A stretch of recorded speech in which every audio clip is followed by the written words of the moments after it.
Good morning friends. আজ আমাদের তারাপীঠ শান্তিনিকেতন ভ্রমণের তৃতীয় দিন। এখন আমরা চলে এসেছি রামপুরহাট স্টেশন। ঘড়িতে বাজে সকাল 7টা। এই রামপুরহাট থেকে এখন আমরা সকাল 7:25 রামপুরহাট বর্ধমান প্যাসেঞ্জার ট্রেন ধরে বোলপুর পৌঁছবো। এই ট্রেন সকাল 8:30টায় আমাদের বোলপুর পৌঁছে দেবে। বোলপুর পৌঁছে আমরা একটা হোটেল নিয়ে নেব। তারপর হোটেলে ফ্রেশ হয়ে আমরা আজকে সারাদিন শান্তিনিকেতন ভ্রমণ করব। তো সঙ্গে থাকো।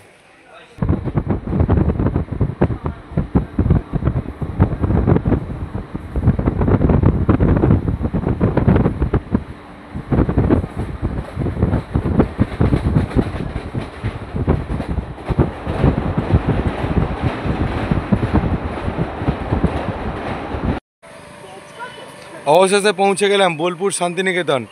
ট্রেন আমাদের একদম রাইট টাইমেই বোলপুর পৌঁছে দিয়েছে। ঘড়িতে বাজে 8:35। আমরা ভেবেছিলাম যেহেতু লোকাল ট্রেন তো একটু লেট হতে পারে, কিন্তু না, ট্রেন আমাদের একদম রাইট টাইমে এখানে পৌঁছে দিয়েছে। এবার এখানে আমরা একটা হোটেল বুক করে নেব, তারপর আমরা শান্তিনিকেতন ভ্রমণ স্টার্ট করব। সঙ্গে থাকো। বোলপুর পৌঁছে প্রথমেই আমরা চলে এলাম গীতাঞ্জলি রেল মিউজিয়াম। এটা বোলপুর স্টেশনের একদম পাশেই। এখানে এন্ট্রি ফি আছে, বড়দের 30 টাকা আর ছোটদের 10 টাকা। এখানে রবীন্দ্রনাথ ঠাকুরের বিভিন্ন দুর্লভ ছবিসহ তাঁর জীবনী এবং শান্তিনিকেতনের ইতিহাস সম্পর্কিত বিভিন্ন তথ্য রয়েছে। তাহলে চলো মিউজিয়ামটা ঘুরে দেখা যাক।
এটা হলো ট্রেনের সেই কোচ যেটা করে কবিগুরু 1941 সালে শান্তিনিকেতন থেকে শেষবারের মতো কলকাতায় চলে গিয়েছিলেন।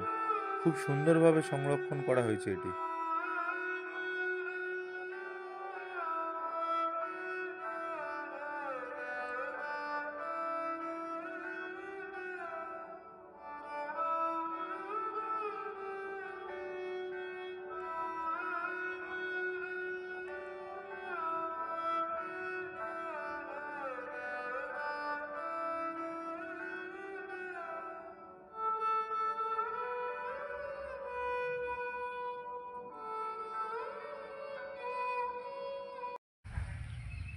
তো বোলপুর পৌঁছে আমরা বেশ কিছু হোটেল দেখলাম।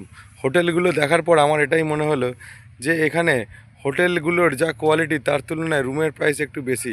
তাই এখানকার স্থানীয় লোকজন আমাদের সাজেস্ট করলো যে এখানে ভারত সেবাশ্রম সঙ্গে যোগাযোগ করতে। এই মুহূর্তে আমি এখন ভারত সেবাশ্রম সঙ্গে আছি। এখানে আমরা খুবই রিজনেবল প্রাইসে দারুণ রুম পেয়েছি। ট্রিপল বেডরুম, মাত্র 750 টাকায়, সাথে গিজার এবং এসির সুবিধা রয়েছে। তো রুমগুলো তো আমি দেখাবই, কিন্তু এখন আমি এই ভারত সেবাশ্রম সংঘের ক্যাম্পাসে দাঁড়িয়ে আছি। এই ক্যাম্পাস এত খোলামেলা আর এত মনোমুগ্ধকর পরিবেশ, দারুণ লাগছে আমার।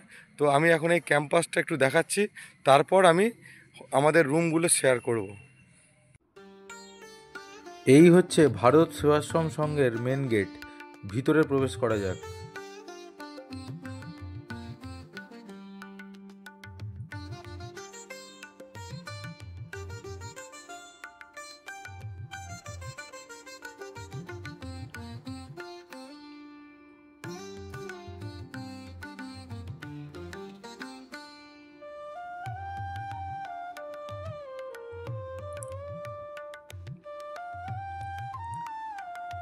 প্রথমেই বলেছিলাম এখানকার খোলামেলা জায়গা এবং মনোমুগ্ধকর পরিবেশের কথা। তো দেখো কতটা খোলামেলা জায়গা আর কি সুন্দর পরিবেশ এখানকার।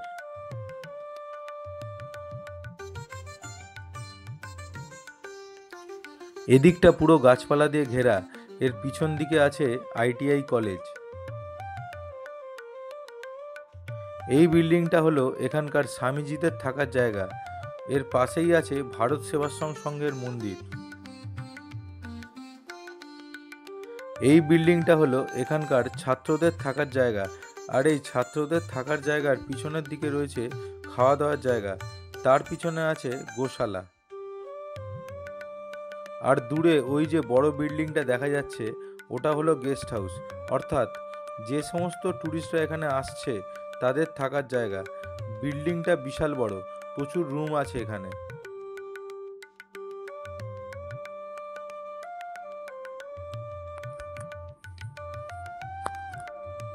সব থেকে বড় ব্যাপার হলো এখানকার পরিবেশটা কতটা সুন্দর, কতটা শান্ত আর কতটা নিরিবিলি। শান্তিনিকেতনে এসে যদি সত্যি শান্তি চাও তাহলে আসতেই হবে এখানে। এটা হচ্ছে এখানকার অফিস ঘর।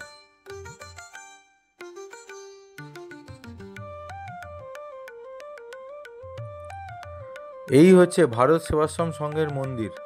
মন্দিরের ভেতরে ভারত সেবাশ্রম সংঘের প্রতিষ্ঠাতা স্বামী প্রণবানন্দ মহারাজ সহ মহাদেব এবং মা দুর্গার মন্দির রয়েছে।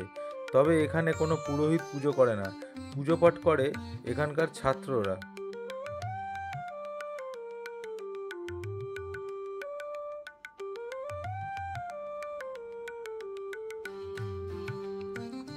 এই হচ্ছে এখানকার অফিস ঘর।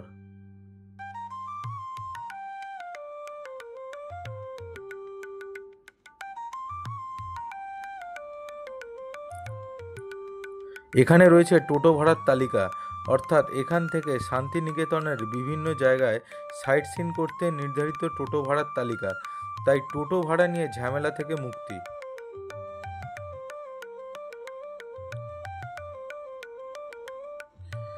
এখানে ভারত সেবাশ্রম সংঘের অ্যাম্বুলেন্স এবং গাড়িগুলি রাখা আছে।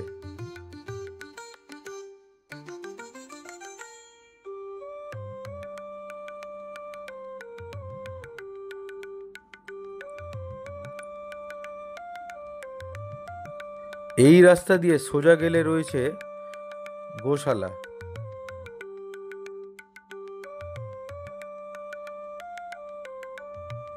এই গরুটা দেখো, এর নাম হলো শম্ভু। এ হচ্ছে এখানকার সব থেকে বড় গরু।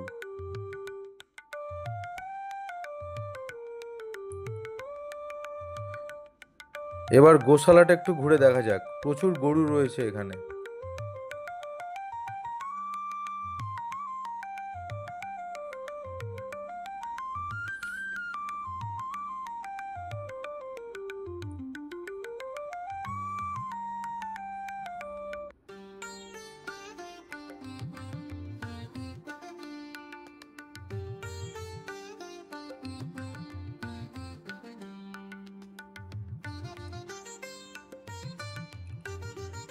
এখানে মেশিনের সাহায্যে গরুর দুধ দেওয়া হয়, একটু দেখাই।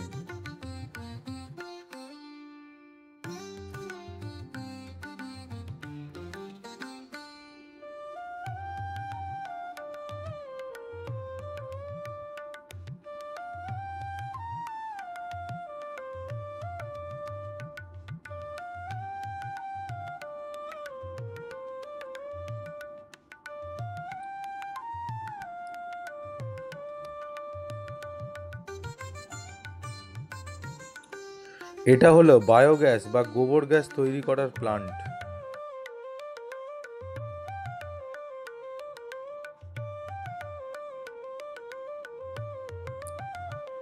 চলে এলাম এখানকার রান্নাঘরে। বিশাল এই রান্নাঘর। এখানকার স্বামীজি, আবাসিক, ছাত্র ও গেস্ট মিলিয়ে প্রায় 500 লোকের রান্নাবান্না হয় এখানে।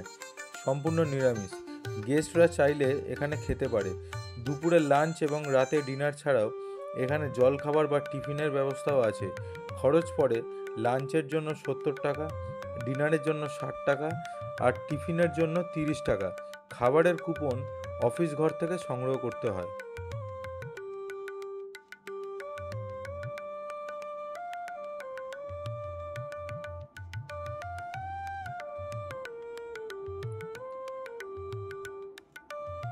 এই যে মেশিনটা দেখা যাচ্ছে, এই মেশিনের সাহায্যে এখানে দুধ থেকে ঘি তৈরি হয়।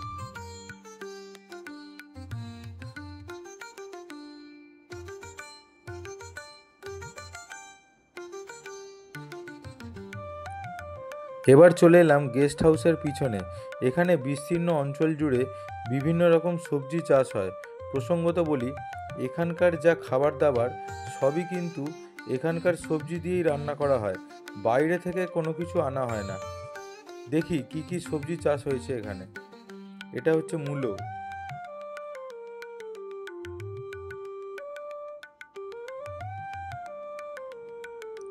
এই যে বাঁধাকপি,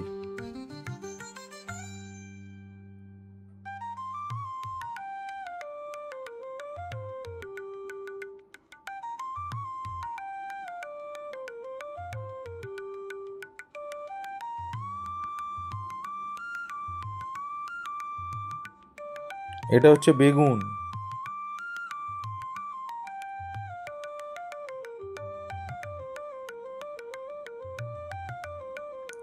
এগুলো হচ্ছে ক্যাপসিকাম, লাল ক্যাপসিকাম।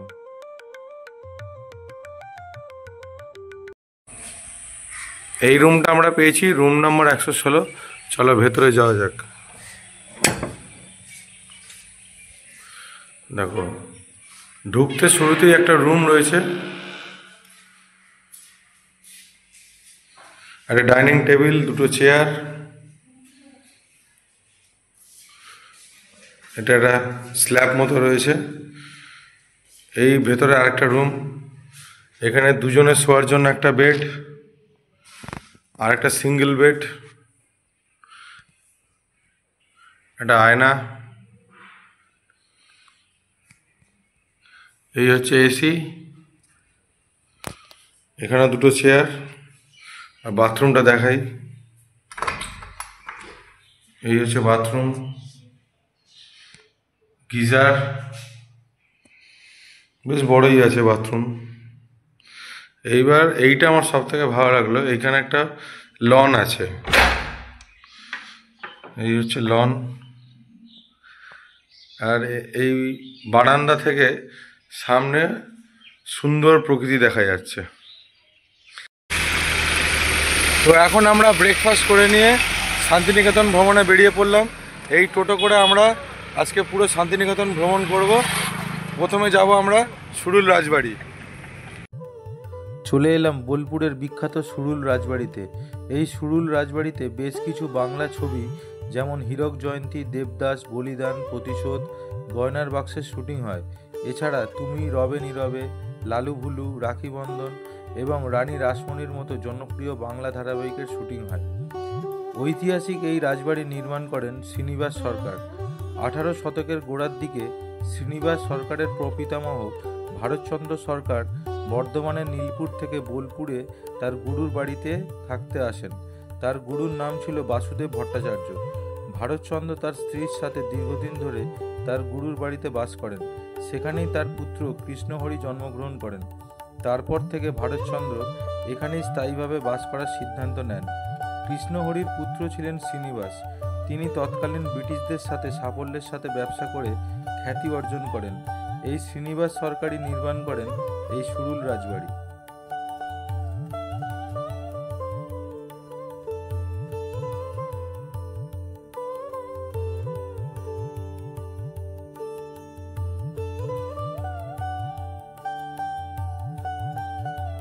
এটি হলো এই রাজবাড়ির দুর্গা দালান। প্রতি বছর এখানে অত্যন্ত আড়ম্বর সহকারে দুর্গাপুজো হয়।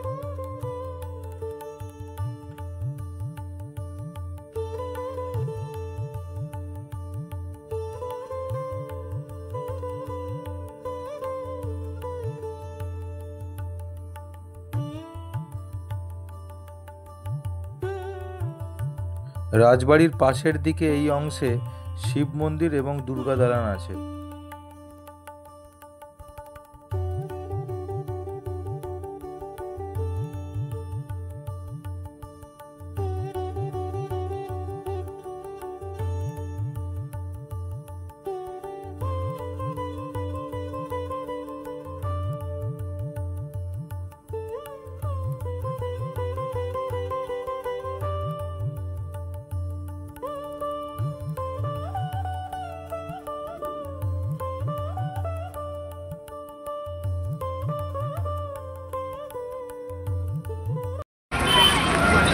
এখন আমরা চলে এসেছি সৃজনী শিল্পগ্রাম।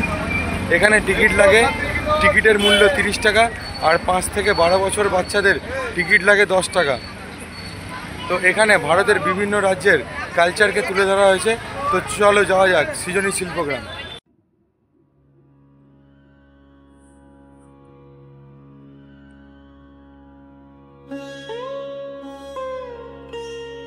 জায়গাটি গাছগাছালি দিয়ে খুব সুন্দরভাবে সাজানো গোছানো। সারা মাঠ জুড়ে রয়েছে বিভিন্ন ভাস্কর্য। তবে এখানকার সবচেয়ে বড় আকর্ষণ হলো ভারতের বিভিন্ন রাজ্যের শিল্পকলা ও সংস্কৃতি, যা এক একটি রাজ্যের জন্য এক একটি কুঁড়েঘর তৈরি করে সুন্দরভাবে প্রদর্শন করা হয়েছে।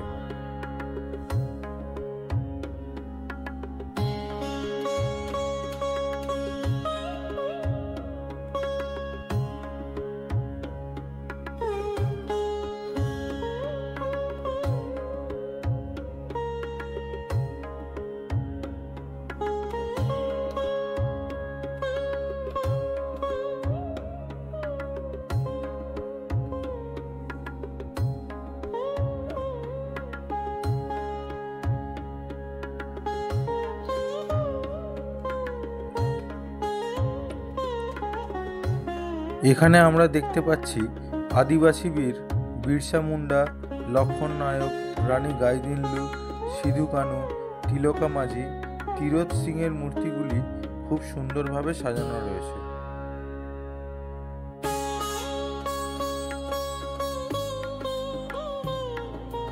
আদিবাসী নৃত্যের এই যে চিত্রটি আমরা দেখতে পাচ্ছি, এটা চদর বদন নামে পরিচিত।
এবার আমরা দেখব ভারতের বিভিন্ন রাজ্যের শিল্পকলা ও সংস্কৃতি, যা এক একটি রাজ্যের জন্য এক একটি কুঁড়েঘর নির্মাণ করে সুন্দরভাবে প্রদর্শন করা হয়েছে।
সৃজনী শিল্পগ্রাম দেখে নিয়ে এখন আমরা চলে এসেছি বিশ্বভারতী ক্যাম্পাসে।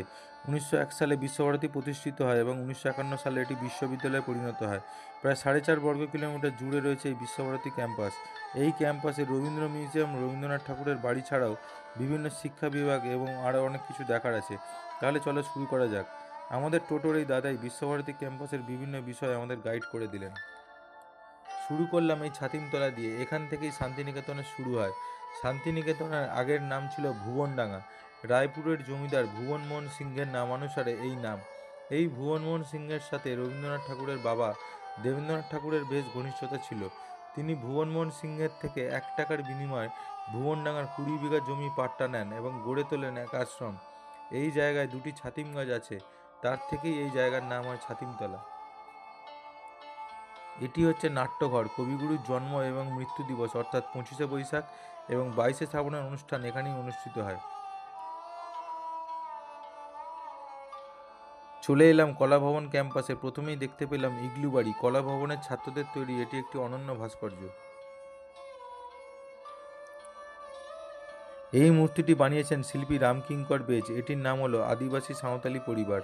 সিমেন্ট ও পাথর মাখিয়ে 3 থেকে 4 ফুট দূরত্ব থেকে ছুঁড়ে ছুঁড়ে শিল্পী বানিয়েছেন এটি, কোনো রকম হাতের সাহায্য ছাড়াই। ভাবা যায় আগেকার দিনে বন্যা হলে এক গ্রাম থেকে অন্য গ্রামে চলে যেতে হতো পুরো পরিবারকে নিয়ে। সেই ধারণা থেকেই বানানো এই মূর্তিটি।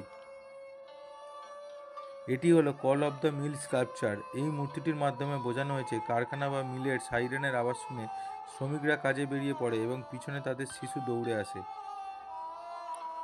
এটি হলো রামকিঙ্কর বেজের শেষ স্কাল্পচার, তবে এটি অসম্পূর্ণ। এটি বানাতে বানাতে শিল্পী অসুস্থ হয়ে যান, তিনি পরে আর এটি বানাতে পারেননি। সামনে যে স্কাল্পচারটি দেখা যাচ্ছে এটিও তৈরি করেছেন রামকিঙ্কর বেজ।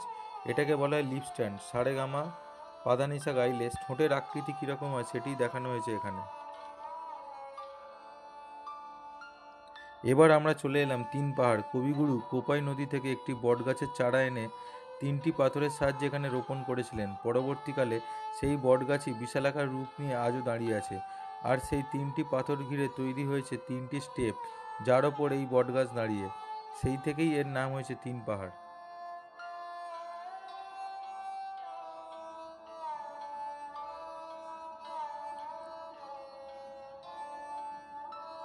এবার আমরা চলে এলাম পাঠ ভবন।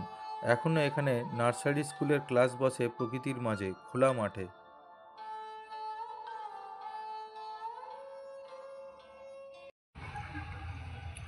বিশ্বভারতীতে রবীন্দ্র ভবন মিউজিয়ামের টিকিট আমরা কেটে নিলাম। টিকিটের মূল্য হলো 100 টাকা। এই মিউজিয়ামে রবীন্দ্রনাথের শৈশব থেকে শুরু করে তার আত্মজীবনী এবং তার নানান কীর্তি ফটোর মাধ্যমে তুলে ধরা হয়েছে। এছাড়াও রবীন্দ্রনাথের ব্যবহৃত বিভিন্ন জিনিসপত্র এবং দেশ বিদেশ থেকে প্রাপ্ত নানান উপহার সামগ্রী আর রবীন্দ্রনাথের নোবেল প্রাইজ এই মিউজিয়ামে রয়েছে। তো চলো যাওয়া যাক এগুলো দেখতে। এই মিউজিয়ামে ফটো বা ভিডিওগ্রাফি অ্যালাউড নয়, তাই আমরা কোনো ফটো বা ভিডিও করতে পারবো না।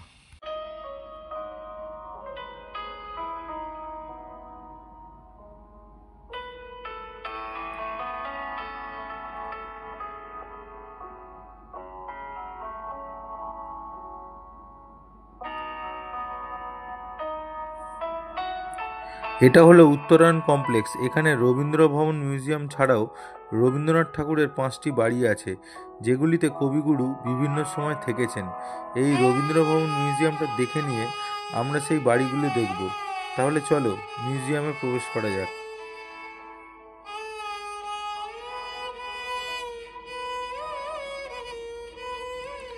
এবার আমরা দেখব কবিগুরুর সেই 5টি বাড়ি, যেগুলির নাম হলো উদয়ন, কোণার্ক, শ্যামলী, পুনশ্চ এবং উদীচী। কমপ্লেক্সটি সুন্দরভাবে বিভিন্ন গাছগাছালি দিয়ে সাজানো এবং এখানে রয়েছে বেশ কিছু সুন্দর স্কাল্পচার।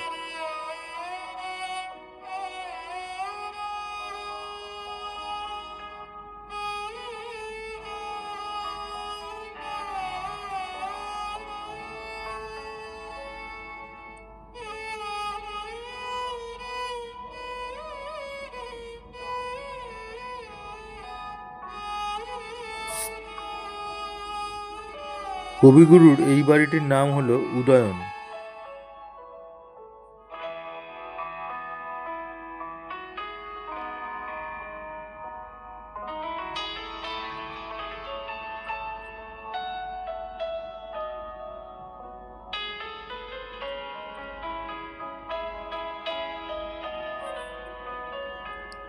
এটি হলো কবিগুরুর বৈঠকখানা।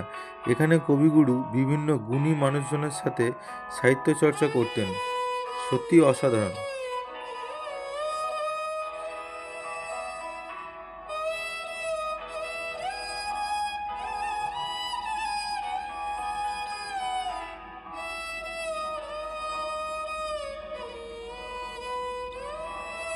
এই সেই কবিগুরুর বাড়ি, যা খুব সুন্দরভাবে সংরক্ষণ করা হয়েছে।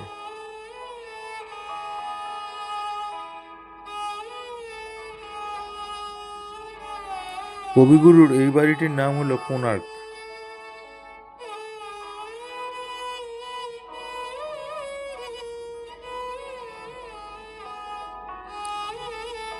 কবিগুরুর এই বাড়িটির নাম হলো শ্যামলী।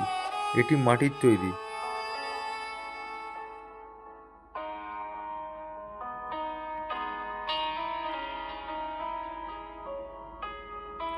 কবিগুরুর এই বাড়িটি হলো পুনশ্চ। কবিগুরুর এই বাড়িটির নাম হলো উদিচি।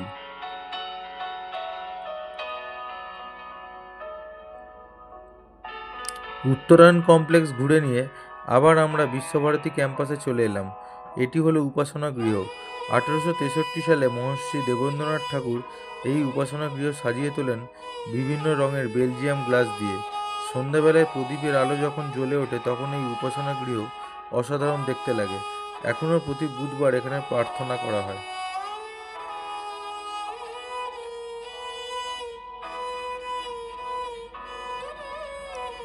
এটি হলো মহর্ষি দেবেন্দ্রনাথ ঠাকুরের বাড়ি।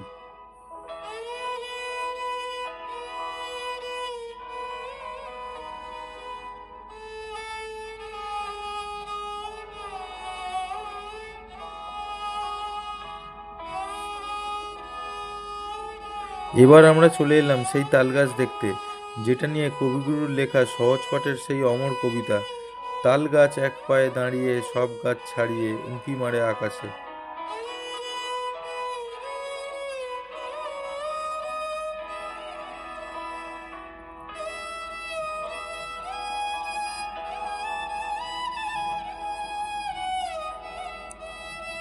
এটি হলো নোবেলজয়ী অমর্ত্য সেনের বাড়ি, প্রতীচী।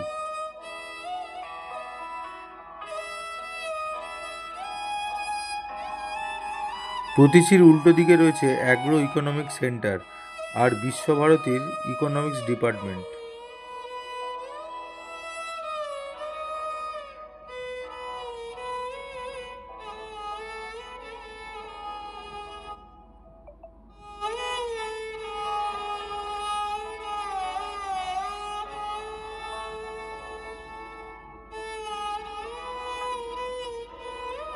এটি হলো বাংলাদেশ ভবন। কোভিডের আগে বিশ্বভারতীর অনেক জায়গাতেই প্রবেশ করা যেত, কিন্তু এখন সুরক্ষার জন্য ভিতরে আর প্রবেশ করা যায় না।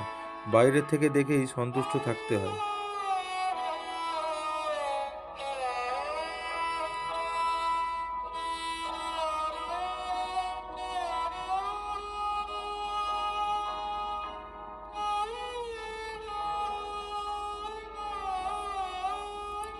আমাদের বিশ্বভারতী দেখা শেষ হয়ে গেল। এবার আমরা যাব সোনাঝুরি হাট দেখতে।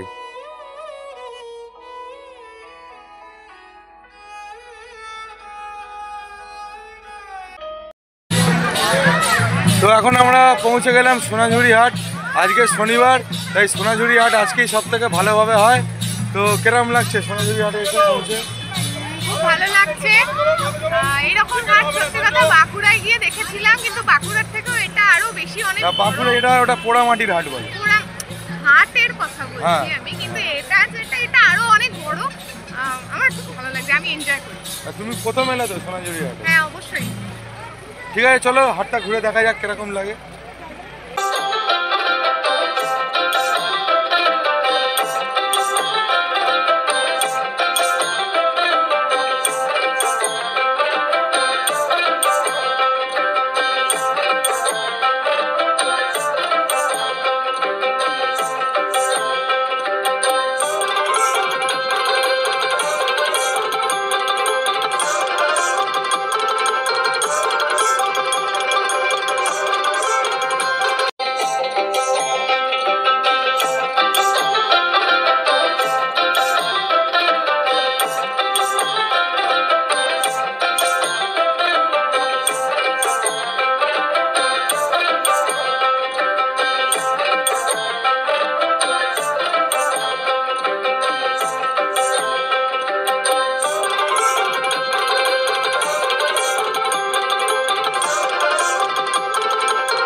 আমরা এখন চলে এলাম প্রকৃতি ভবন মিউজিয়ামে।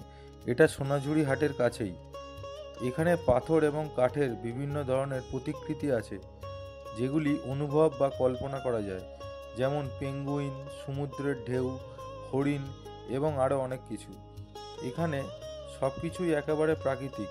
কোনো ভাস্কর্যেই কোনো রকম ছেনি হাতুড়ি বা যন্ত্রের সাহায্যে কোনো কিছু করা হয়নি। এখানকার ভাস্কর্য প্রকৃতি দেবী স্বয়ং, সত্যিই অসাধারণ।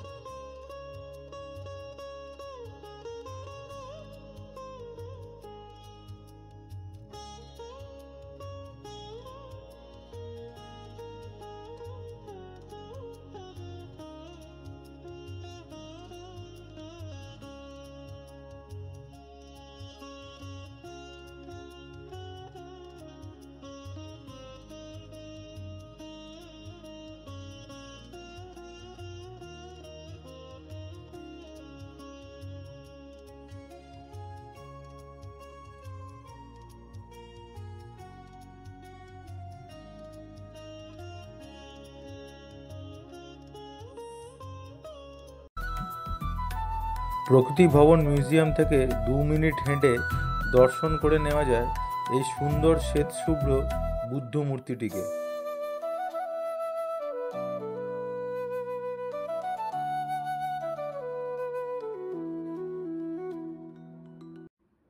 এবার আমরা যাচ্ছি পলাশবনী গ্রাম দেখতে। এই অখ্যাত পলাশবনী গ্রামই এখন বিখ্যাত হয়ে উঠেছে বাংলা ধারাবাহিক ইষ্টি কুটুমের সৌজন্যে। এই গ্রামটি সোনাঝুরি হাটের কাছেই রয়েছে। ঘন শালের এই জঙ্গল পেরিয়ে যেতে হয় এই পলাশবনী গ্রামে। ইষ্টি কুটুম ধারাবাহিকে বাহামনির যে চরিত্রটি ছিল, তার গ্রামের বাড়ি ছিল এখানে। তাহলে চলো গ্রামটা একটু ঘুরে দেখা যাক।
এই বাড়িতেই ইষ্টি কুটুম ধারাবাহিকের শুটিং হয়।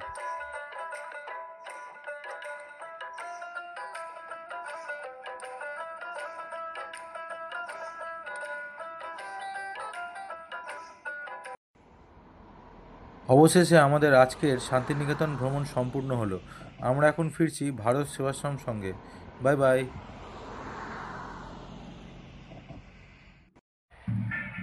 গুড মর্নিং ফ্রেন্ডস, এখন আমি দাঁড়িয়ে আছি ভারত সেবাশ্রম সংঘের ক্যাম্পাসে।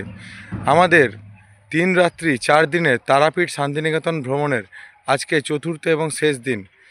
বীরভূমের 5টা সতীপীঠের মধ্যে 4টে সতীপীঠ আমরা আগেই দর্শন করেছি। আজকে আমরা যাব আরেকটা সতীপীঠ, যেটা হলো কঙ্কালীতলা।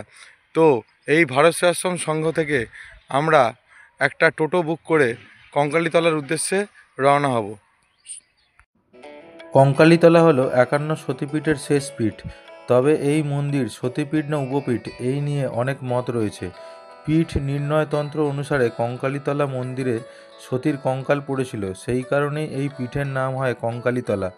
আবার ভারতচন্দ্রের অন্নদামঙ্গল কাব্যগ্রন্থ অনুসারে এখানে সতীর কোমরের অংশ পড়েছিল।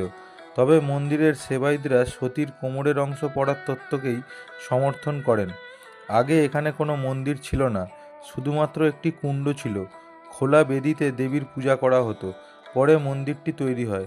প্রচলিত জনশ্রুতি অনুসারে বহু বছর আগে এক সাধু এই পীঠের অস্তিত্ব অনুভব করেছিলেন।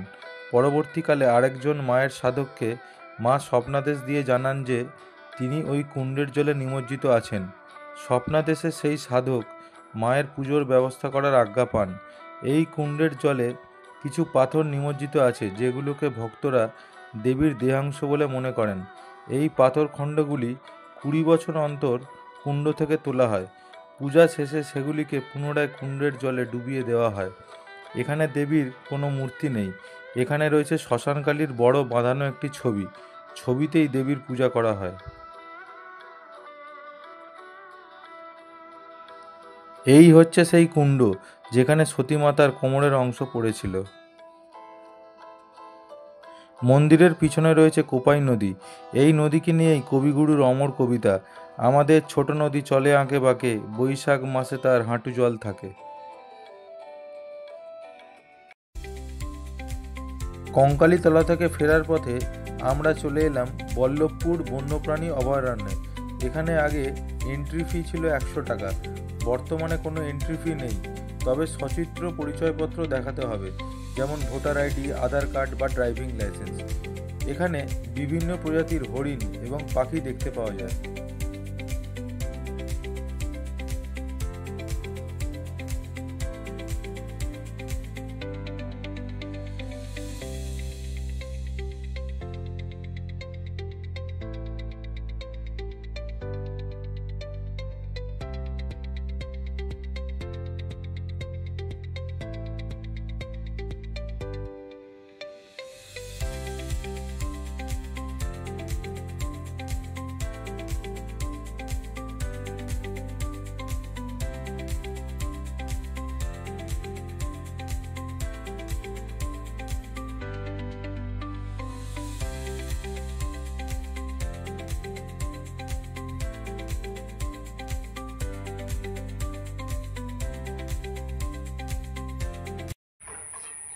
কঙ্কালীতলা দর্শন সম্পন্ন করে আমাদের শান্তিনিকেতন ভ্রমণ সম্পূর্ণ হলো। এখন আমরা ফিরে এসেছি ভারত সেবাশ্রম সঙ্গে। ঘড়িতে বাজে সকাল 11টা। এরপর দুপুরে লাঞ্চ হিসাবে আমরা এখানকার ভোগ প্রসাদ গ্রহণ করব। ভোগ প্রসাদের ব্যাপারে বলে রাখি, ভারত সেবাশ্রম সঙ্গে দুপুরে এবং রাত্রে লাঞ্চ এবং ডিনার হিসাবে ভোগ প্রসাদের ব্যবস্থা রয়েছে। দুপুরে ভোগ প্রসাদের মূল্য হচ্ছে 70 টাকা এবং রাত্রে ভোগ প্রসাদের মূল্য হচ্ছে 60 টাকা। সুন্দর নিরামিষ খাবারের ব্যবস্থা। তো দুপুরে আমরা লাঞ্চ করে কলকাতার উদ্দেশ্যে রওনা হব। বোলপুর থেকে দুপুর 3:17 ট্রেন নাম্বার 13188 তারামা এক্সপ্রেস ধরে আমরা কলকাতা পৌঁছাবো। তো বন্ধুরা, আমার এই তারাপীঠ শান্তিনিকেতন ভ্রমণ কেমন লাগলো তা কমেন্টের মাধ্যমে জানিও, এবং যদি ভালো লাগে চ্যানেলটি অবশ্যই সাবস্ক্রাইব করো। আবার দেখা হবে পরবর্তী কোনো ব্লগে। Bye bye.